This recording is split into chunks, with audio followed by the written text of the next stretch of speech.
অনুভূতি কাজ করছে, কারণ হচ্ছে যে এই 1432 বর্ষবরণ আনন্দ শোভাযাত্রায় বিভিন্ন ধরনের মানুষ বাংলার বিভিন্ন ঐতিহ্যকে ফুটে ওঠানোর জন্য অনেক রকমের আয়োজন হয়েছে। তার মধ্যে অন্যতম একটা আয়োজন ছিল, আপনারা জানেন যে শেখ হাসিনার প্রতিকৃতি যেটা পুরানো হয়েছে, এবং আমরা সর্বোচ্চ চেষ্টা করি সেটাকে আবারও যেভাবেই হোক বানানোর চেষ্টা করেছি, এবং এটা নিয়েই আজকে আমরা এই আনন্দ শোভাযাত্রা করছি। আমাদের মনে হয় যে বাংলাদেশের যে আসলে সমৃদ্ধির বাংলাদেশ, সেটি আসলে এর মাধ্যমে ফুটে উঠেছে।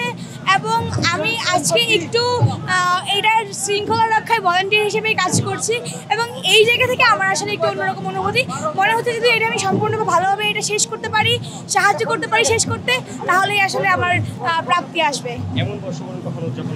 না, আমার কখনো হয়নি, এটাই আমার প্রথম। আপা ছাড়া না তো, এই যে আপাকে নিয়েই তো করতেছি, আপা তো পিছনে আছে। তো আসলে এইটাই তো প্রতিকৃতি নিয়ে উনি আসলে যে কেমন বাংলাদেশের মানুষ আসলে যে উনাকে কিভাবে মানে সিগনিফাই করতে চাইছে, সেটা আসলে এইভাবে আসলে ফুটে উঠতেছে।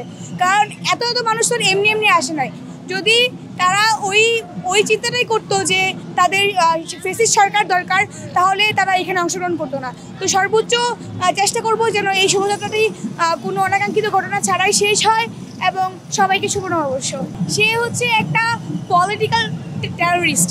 সে সবাইকে অলওয়েজ বলে মানুষ জঙ্গি, এই জঙ্গি সেই জঙ্গি, কিন্তু সে নিজে একটা পলিটিক্যাল টেররিস্ট। তো সেই জায়গায় অবশ্যই সে ফ্যাসিস্ট ছিল, এবং সে এমন প্রতিকৃতি ধারণ করে বলেই তার এমন রূপ বানানো হয়েছে। আসলে আওয়ামী লীগের সময় তো আওয়ামী লীগ মনে করতো যে তারাই বাংলা নববর্ষ সবথেকে ভালোভাবে উদযাপন করবে, কিন্তু এবছর তো অন্যান্য মঞ্চের স্থাপন হয়েছে, কয়েক দশকে এমন বর্ষবরণ আমরা দেখিনি। না, আসলে আমরা তো চেয়েছি যে আসলে নতুন বাংলাদেশে সবকিছু নতুনভাবে উদযাপিত হোক।